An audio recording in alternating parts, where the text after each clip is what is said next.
Hi, it's Charlie Angus. So Donald Trump opened America's first concentration camp this week, Alligator Alcatraz. And the MAGA faithful are over the moon. Apparently merch and swag for this concentration camp are selling like hotcakes, and you can get them on all manner of online sites. 6 months, that's all it took.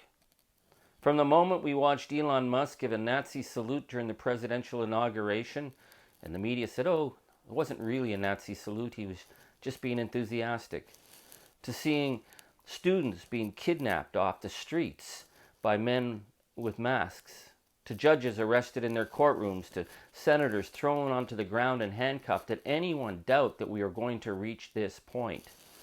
This isn't the first time Donald Trump has used the Gulag concentration camp model for dealing with his enemies, the people he says are, quote, poisoning the blood of America. Very, very much language that could have been taken out of Hitler's Mein Kampf.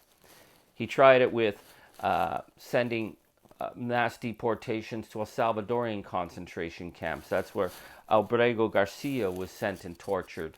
Then he decided he would send people to South Sudan, one of the most lawless places on the face of the earth, a war zone, dumping people there without support, without help, without the rule of law. He wasn't sending Africans there. He was going to send people from Mexico, Vietnam, anywhere else to be dumped there.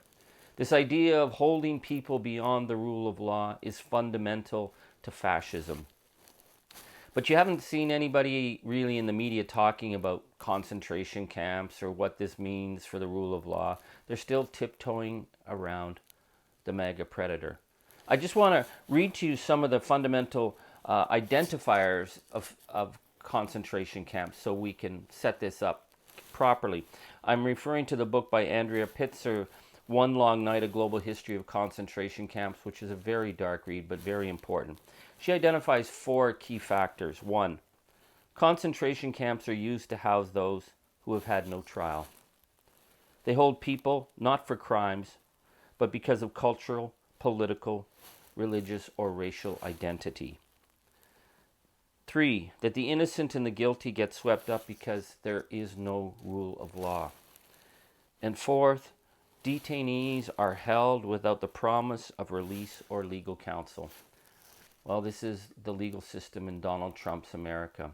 And rather than blowback, you're seeing others wanting to get in on it. Representative Nancy Moons now says she wants her own concentration camp in South Carolina. Is it going to be more brutal than Ron DeSantis' Alligator Alcatraz? You can bet. Because cruelty and spectacle is part of the abiding principle. The concentration camp was announced in the same week as millions of Americans were cut off access to their medical support.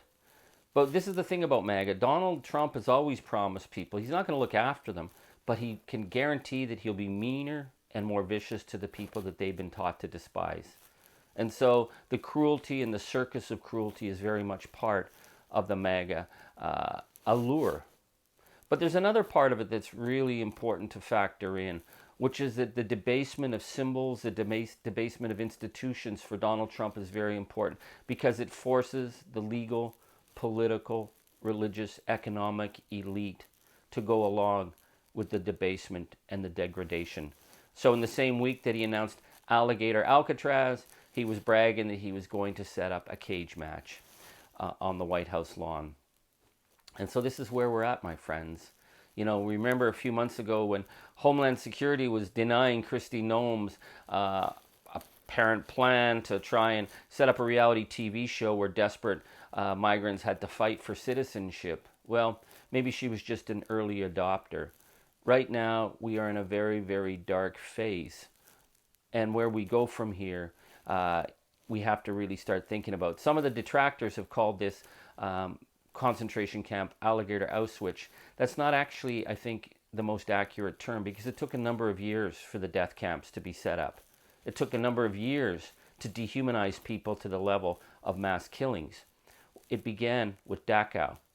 Dachau, like Alligator Alcatraz, was set up by the Nazis in the very first months of the Nazi reign. It was to deal with the undesirables, the poisoning of the blood people, just like Trump goes after, and the political enemies of the Hitler regime.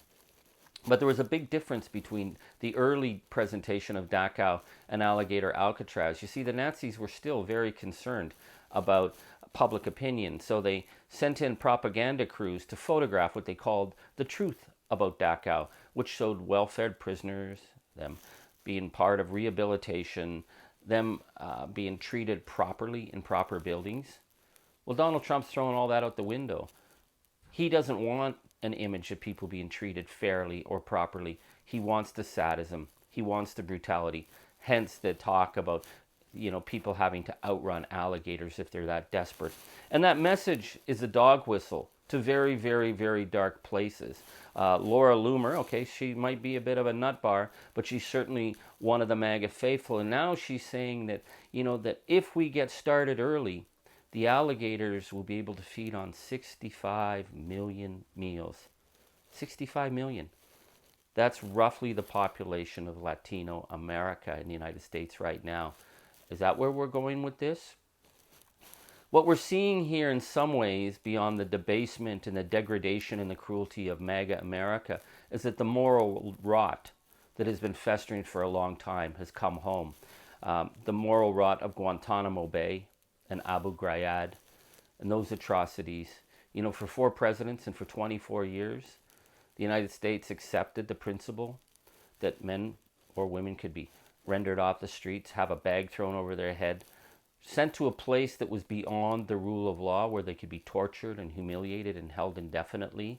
Guantanamo was a place where torture was not only common, the United States actually wrote up the rules for making torture okay under the famous torture memos that came out of the Attorney General's office. So did anyone think this wasn't going to come back and haunt American law in the long term? I mean, karma's a bitch. Does anyone think that Alligator Alcatraz won't engage in the same barbarism and degradation that we saw at Abu Ghraib? The place is set up for it. This is what the model is. This is what's being promoted. Like the cage match on the White House lawn, this is a cage match of abuse and degradation of the modern American grifter concentration camp model.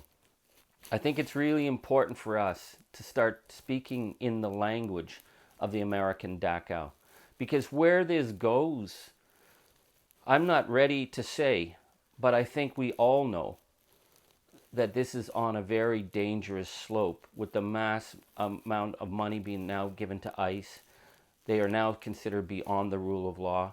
They now have the concentration camp model set up, and the concentration camp model is of brutality and it is of abuse. So will political enemies be sent there? Yeah, I think so. Will women and children end up there? Most definitely. This is the feeding of the circus of cruelty. And it's up to us, my friends, to speak up now or forever hold our peace, because it's much easier to stand up to fascism when it's being established than once it is in control.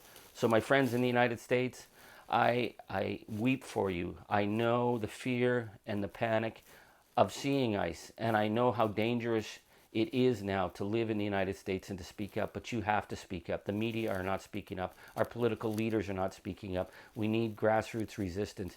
And for the rest of the world, it's up to us as well. We can't pretend that we're just dealing with, an erratic president. We're dealing with a fascist threat. A man who's willing to put people in cages and brag about people being fed to crocodiles and alligators. Do you think that this is a man who's going to negotiate trade deals with respect and will respect our borders?